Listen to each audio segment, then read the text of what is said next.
Explain to me the story, because I did not catch this story. Oh, yeah. This yes. is another great ProPublica story on Facebook ads where they found that you could exclude certain ethnicities from seeing Real estate listing. real estate listings. But in that case, so here's the thing.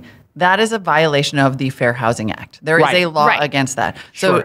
So it's not necessarily about targeting by race. If we're going to allow targeting, you have to allow targeting by race because that is an important marketing category. However, I think the real question about Facebook is, are we at an unprecedented point in Facebook's reach? Right? It's Yes. not. It doesn't matter if it's some platform that nobody's on. This is At one over in 2 six billion users, I'm going to go ahead and say yes. Right. When we're talking about 1 in 6 human beings on Earth, then we may have to more take this than half conversation. the internet-connected population Right. in the world. Well, it's 2.1 so then- of 3.3. So, and then then at that's what not point counting does- WhatsApp. It's not counting Instagram. So I think Right. it's probably closer to 3 billion of the I would say 2.8 billion of 3.3 billion people online are on one of Facebook's Yeah. platforms. So then, do we have to have a different conversation about how Facebook operates? Is Yes. its business model a potential threat to national security? Do Obviously. they need to be regulated in a way that no company maybe ever has been? Obviously. with Except, these you know, election AT&T ads- is regulated like this. Like they may have to But fall the into law- utility the law is category. very outdated with these election ads.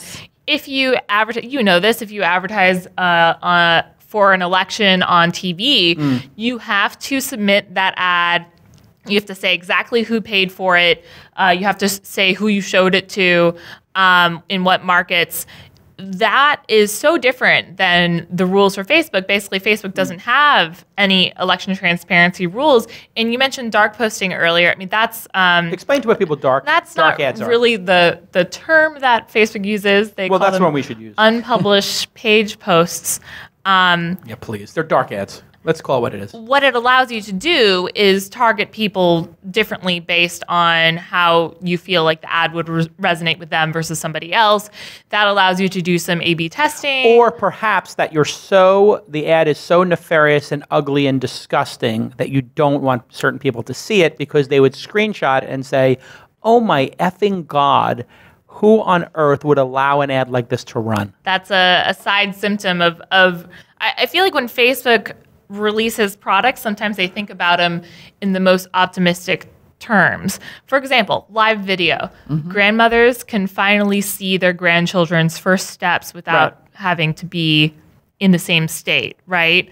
That's a very powerful thing. Unfortunately, you can also see people get murdered live. Yep. It's literally with It's- natural born killers. I mean, I don't know if you remember the natural born killers Yeah. premise, but essentially Robert Downey Jr. plays like a 60 Minutes, or not even like a more like a Access Hollywood type reporter who then gets hijacked to like live stream, essentially live satellite feed it. All right, listen. The naivete is stunning. Well, the naivete is necessary to continue the business model. Well, and this is where, well, that's an astute point. You cannot take the smartest kids in the class, put them in charge of all this, and then forgive them when it goes awry. These are the smartest people on the planet who built, they are. I mean, they may be fabulously naive and clueless at other times and socially awkward, but these are really smart people. I know them. These are people who would be in the top 10% of IQ test results. You can debate IQ test results all you want, but you can't debate that they're not in the top 10%. They hire based on this. They hire based on how smart people are, literally. So they're the smartest people in the world. They know the ramifications of what they're doing, and they specifically at Facebook do whatever it takes to grow the business independent of the impact on society. Yep. We saw it when they created groups, and they allowed anybody to add anybody to a group, and then some gay choir in Middle America, the person who was running it added everybody to the gay choir who were in college. You know what happened? About half of them hadn't come out to their families yet. Yep. And it posted on their wall, Jason's in the gay choir. And their parents are like, what? Why would Jason be in a gay choir? And it's like, oh, we have to have a really important discussion at Christmas. And you know what? People kill themselves over this kind of stuff. They, at Facebook, have a 20-year audit with the FTC for a reason. They're irresponsible. And now, with great power of 3 billion people or whatever they've got, it's time for Facebook to grow up and stop behaving the way, Sarah, you point out, which is, let's be optimistic. I don't think they're optimistic. I think that they're marauding capitalists who want the thing to keep growing. It has nothing to do with optimism. It's everything to do with share price. And if you're at Facebook, you should be ashamed of yourself. And this is a message to whoever has access to those ads at Facebook.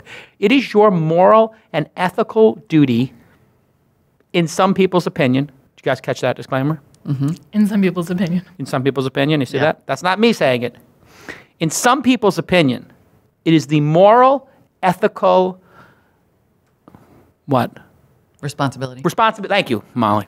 It is your moral, this is what some people say, not Molly or me or Sarah, but some people say it is the moral responsibility, the ethical responsibility, the right thing to do for the Facebook employees who have access to these ads to leak them, specifically to Sarah and Molly. If you hear my voice right now and you work at Facebook or you did work at Facebook, there are some people, not anybody in this room or on this podcast who's ever been here or who knows me, who believe that you should leak them right now to sarah.frier@bloomberg.com. What's your email? sfrier1@bloomberg.net. sfrier1@bloomberg.net and Molly Wood at? mwood@marketplace.org. And mwood@marketplace. If you were so inclined. If you were so inclined to leak these things and be a hero, you should leak these ads. And then Facebook, I will tell you right now, this is a message to Mark Zuckerberg. You are a complete and utter phony and do not deserve the responsibility of Facebook if you do not release those ads. It is unethical and it is immoral for you not to release the ads that could have compromised the democracy of the United States, which gave you the opportunity to become worth $50 billion, and for you to go out on a campaign across America to try to be more loved so that you can get political office while you allowed name a marginalized group ads on your platform and then refuse to let them be seen by the American people while letting them be seen by the racist, horrible human beings who would be attracted to those ads. You need to have your head examined, and you are not fit for office, young man.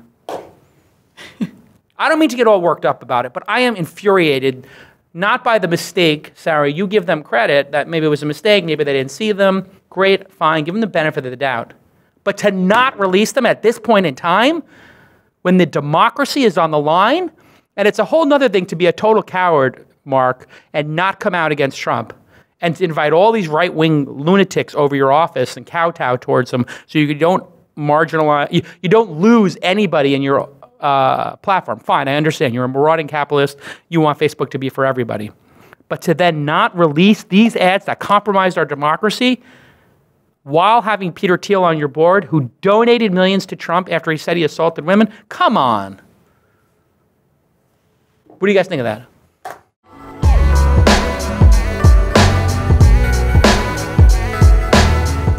Hey, everybody, let me just tell you how much I love WordPress. Matt Mullenweg, I've known him for, well over 10 years, and he has built what is the largest and greatest content management on the internet. 28% of all internet websites run on WordPress. It's by far the web's most popular and most powerful website building platform. That's why I use it for Calacanis.com and why we use it here for This Week in Startups.com. If you're looking to create a personal blog or a business site or both, you can create that at WordPress.com, and you will help people remember you, connect with you, follow you. You don't need any experience. You don't need to hire someone. That's a misnomer.